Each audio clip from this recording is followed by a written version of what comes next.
আমরা রাতের খাবার কিনতে যাচ্ছি আমার আর দেওয়ার জন্য।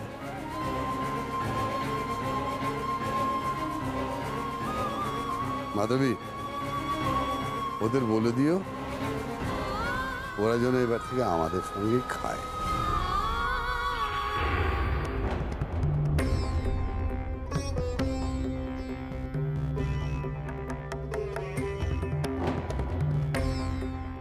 আর্য, কি দিয়া?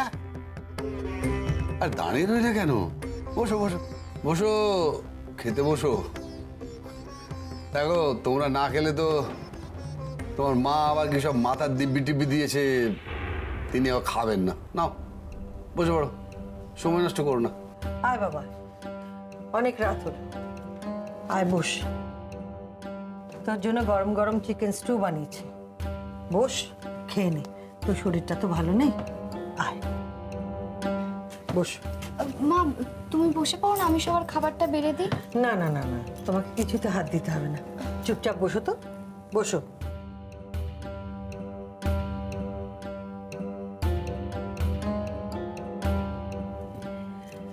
বিপিন, ওদের খাবারটা দাও। আচ্ছা বাবা, আমরা যদি আবার আগের মতো পরিবারের সবাই একসঙ্গে বসে খাই তাহলে কত ভালো লাগে বলো। এটা রোজ হতে পারে না। ভবিষ্যতের কথা কি কেউ বলতে পারে নিখিল? আজ খাচ্ছ খাও, কালকের কথা নয়, কালকেই ভাবা যাবে। নাও খাওয়া শুরু করো, দেরি করো না। মা, আজ কিন্তু তুমি শুধু মাথার দিব্যি দিয়েছিলে বলে খেতে বসলাম, কাল থেকে। আর্য, তুই আর কথা বাড়াস না বাবা। একটা কথা জেনে রাখবি, নিজের অধিকারে তুই এই টেবিলে বসেছিস, নিজের অধিকারে খাচ্ছিস। কে কি বললো সেটা গায়ে মাখিস না। নে খেয়ে নে, ঠান্ডা হয়ে যাচ্ছে।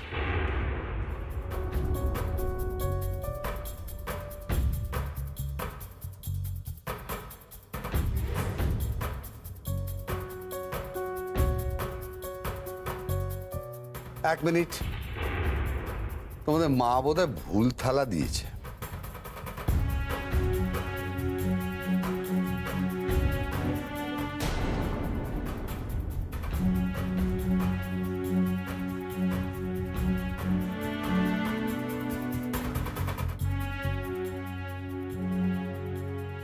মালিক আর ভাড়াটে একই খাবার খাবে, সেটা তো কখনো হতে পারে না। তোমরা বরং এইটা খাও। ও হ্যাঁ, পেঁয়াজ লঙ্কা দরকার হলে নিয়ে নিতে পারো।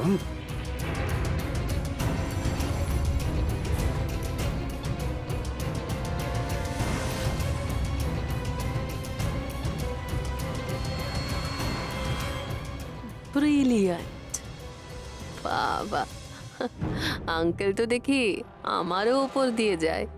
কি কি বলে তুমি? তুমি কি মানুষ?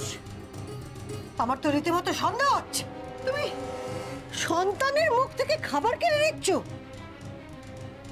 মাকে ঠকিয়ে বাড়িটা নিজের নামে লিখিয়ে নিয়েছো, তারপর ছেলের বউকে বাড়ি থেকে ঘাট ধাক্কা দিয়ে বার করে দিয়েছো। তারপর মাথায় আবার কি ভূত চেপেছিল, তুমি আবার ওদেরকে বাড়িতে নিয়ে এলে, ভাড়ার বিনিময়ে ওদেরকে থাকতে দিচ্ছ, ঘর থেকে বালিশ বিছানা সমস্ত ফেলে দিয়েছো, তাতেও তোমার শান্তি হয় না? এখন মুখের থেকে খাবার কেড়ে নিচ্ছ। মাধবী, অতি বাড়বেরও না, এটা আমার বাড়ি, আমি যা ইচ্ছা তাই করবো।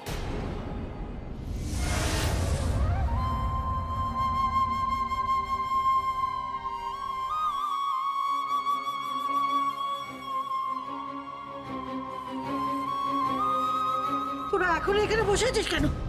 যা যা, ঘরে চলে যা। আমি আমার মাথা টিপে তুলে নিলাম।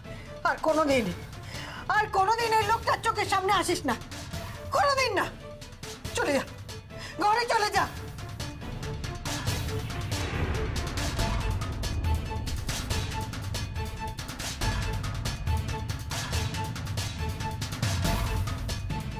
মা, আমার পক্ষেও আর এখানে বসে খাওয়াটা সম্ভব নয়।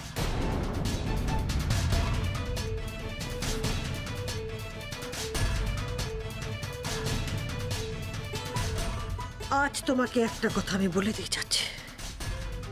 তোমার প্রতি যে সম্মান, ভালোবাসা, শ্রদ্ধা আমার ছিল, এই মুহূর্ত থেকে সেটা নষ্ট হয়ে গেল। আজ থেকে তোমার আমার এই স্বামী স্ত্রীর সম্পর্কটা শুধু ওপর ওপর থাকবে। মন থেকে আমি এটার কোনোদিনই মানবো না, যতদিন না তুমি শোধরাচ্ছ। এটা মনে রেখো।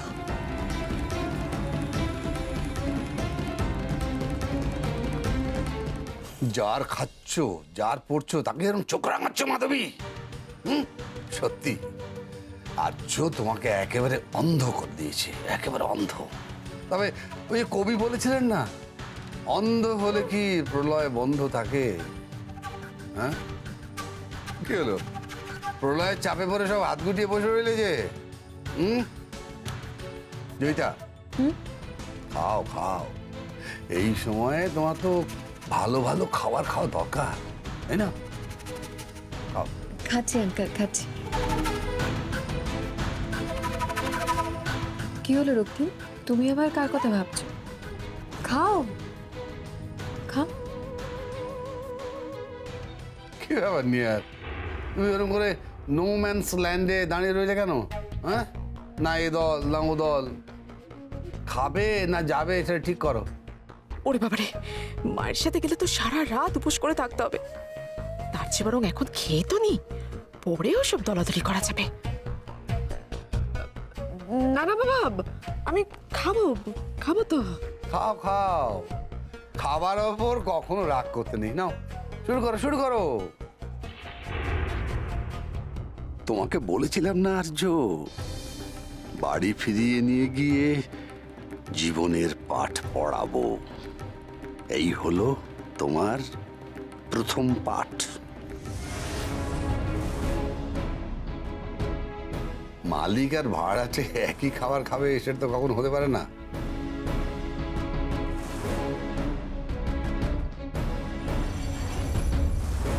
পেঁয়াজ লঙ্কা দরকার হলে নিয়ে নিতে পারো। কি তোমার শরীরের এই অবস্থা, তার মধ্যে এত উত্তেজিত হলে চলে বলো তো? আমি কোনো রকমে মাকে খাইয়ে দিয়ে একটু শান্ত করে এলাম।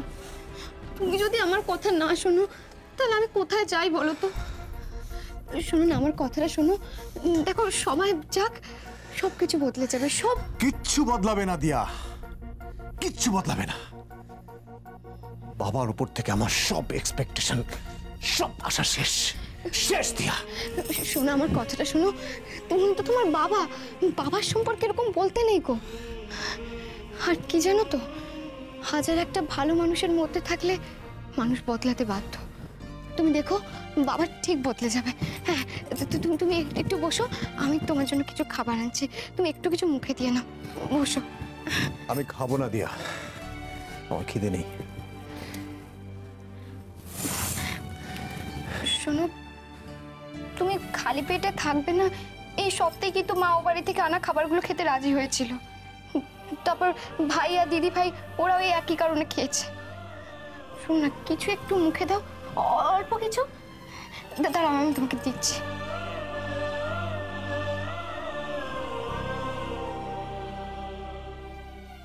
দেখেছো, মা আসার সময় এই খাবারগুলো পাঠিয়ে দিল। সত্যি, এই অসময়ে যে আমাদের খাবারগুলো কাজে লেগে গেল।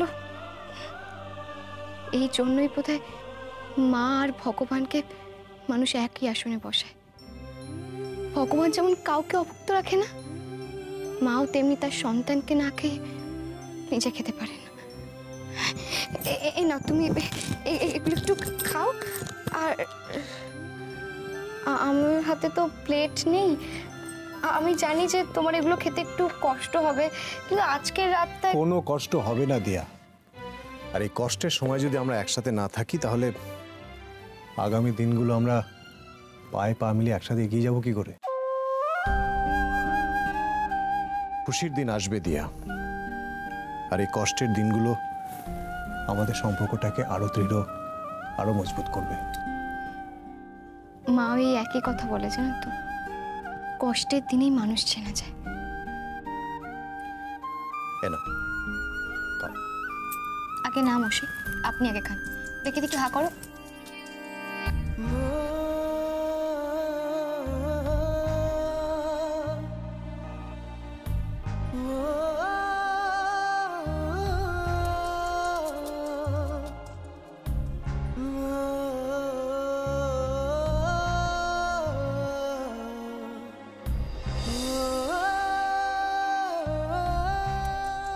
দিয়া,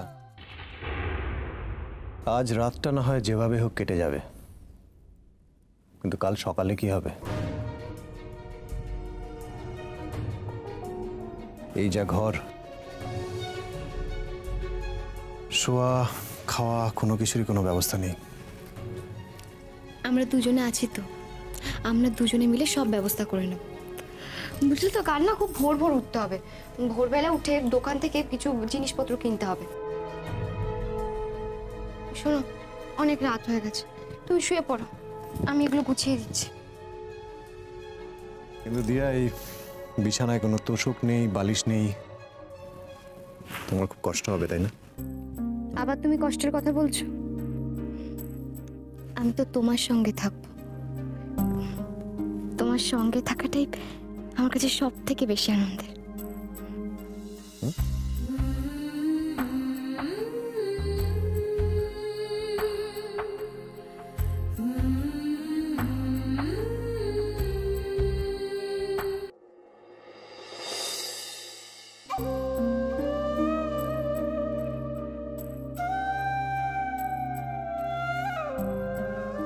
আজ থেকে আমাদের নতুন সংসার শুরু হতে চলেছে।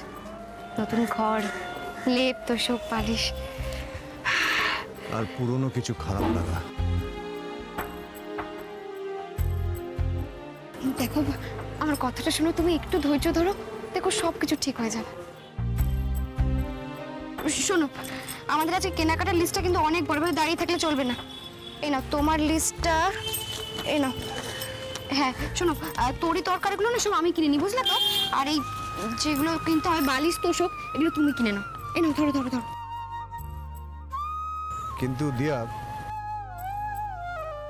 জানি এতগুলো জিনিস কেনার টাকা আমাদের কাছে নেই, তাই তো? কিন্তু এই জিনিসগুলো না হলেও তো একেবারে চলবে না।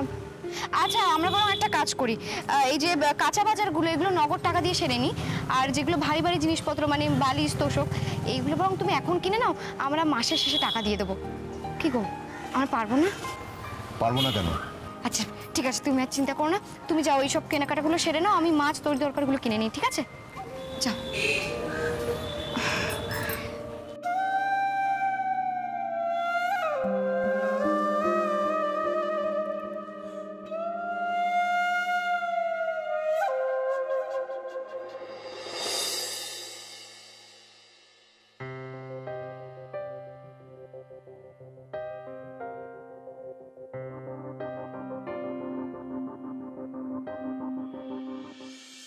যা টাকা রয়েছে তাতে তো রুই মাছ ছাড়া কিছুই কেনা যাবে না। নাইবা কিনতে পারলাম দামি মাছ। আমাদের যা সামর্থ্য, আমি তার মধ্যে আর চোখে ভালো রাখবো, খুব ভালো রাখবো।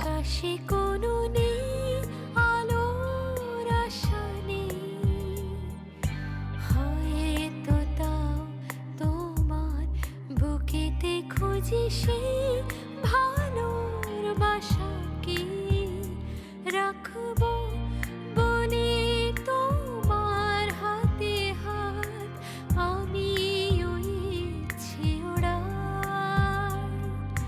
হয়তো আর আমার আকাশে কোনো নেই আলোর আশা নেই।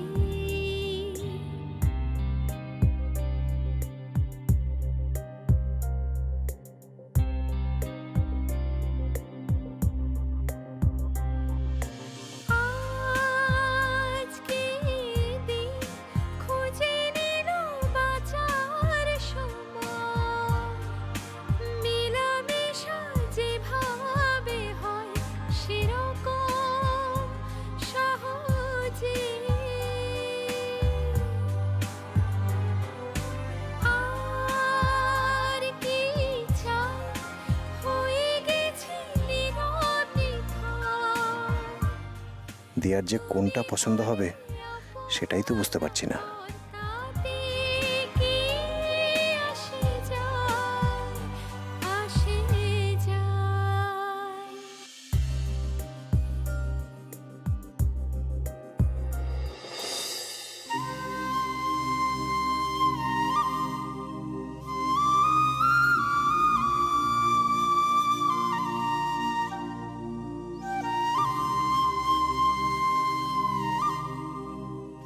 আরে কি করছোটা কি? পুরো ঘর অগোছালো হয়ে রয়েছে, কত কাজ বাকি আছে বলো তো। ছাড়ো। আমার তোমাকে একটা জিনিস দেওয়ার আছে। জিনিস? আরে একটু আগে তো এত জিনিস আমরা কিনে আনলাম, আবার কি জিনিস? আরে এগুলো তো সব সংসারের জিনিস। আমি যেটা তোমাকে দিতে চাই সেটা শুধু তোমার জন্য। কিন্তু কি জিনিস? চোখ বন্ধ কর। চোখ বন্ধ করবো কেন? করো না, আমি বলছি তো। তুমি দুষ্টুমি করবে না তো? বন্ধ করো না। আচ্ছা ঠিক আছে, বন্ধ করলাম।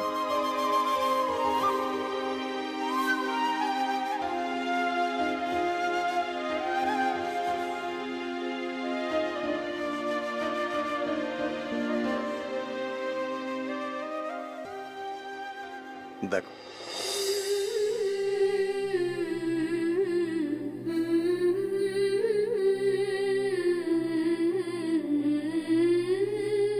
তুমি তুমি এতগুলো দুল আমার জন্য এনেছো? আসলে তোমার কোনটা পছন্দ হবে ঠিক বুঝতে পারছিলাম না, তাই আমার যে কোটা ভালো লাগলো নিয়ে চলে এলাম। আর দোকানদার বললো এই দুলগুলোর সাথে এই চুড়িগুলো নাকি খুব ভালো মানাবে, তাই নিয়ে চলে এলাম এটা। নিজের হাতেই যখন এনেছো তখন নিজেই পরিয়ে দাও না।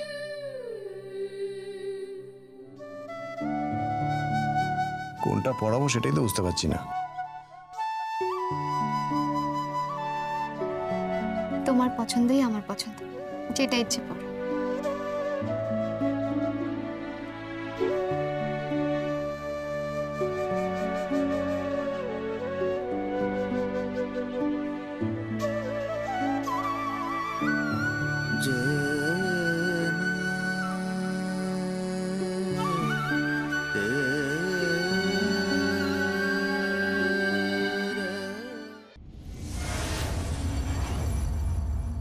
এতদিনে তাহলে তুমি নিজের ঘাড়ে নিজের সংসারের জোয়ালটা নিলে আছ।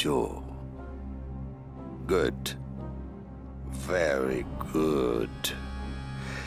এইবার তুমি হাড়ে হাড়ে টের পাবে কত ধানে কত চাল।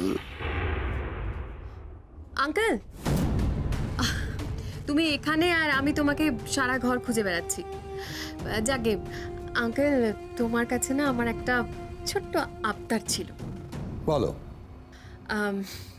আসলে আঙ্কেল, আমি বলছিলাম কি যে আমি যেই ঘরটাতে থাকি, মানে আগে যেটা আর্য দিয়ার ঘর ছিল, এখন আমি থাকি, তো সেই ঘরটার ফার্নিচারগুলো রংটা কেমন সব পুরনো হয়ে গেছে। আঙ্কেল, আমি ভাবছিলাম যে ঘরটার নতুনভাবে রং করে মডার্ন কিছু ফার্নিচার দিয়ে ঘরটাকে একেবারে অন্য রকমভাবে ডেকোরেট করব। ঘরটার ভোলটাই একেবারে পাল্টে দেব। আঙ্কেল, আমি চাইছি যে নতুন অতিথির জন্য আমি ঘরটাকে একটু নতুনভাবে সাজিয়ে দিই। তুমি যদি পারমিশন দাও তাহলে খুবই ভালো হয়। তোমার কানে তো সোনার দুল ছিল, আমি তো এখন সোনার দুল আর কিনতে পারলাম না, তাই ব্যাস, আর একটাও কথা না। আমারও তোমাকে একটা জিনিস দেওয়ার আছে। দাঁড়াও।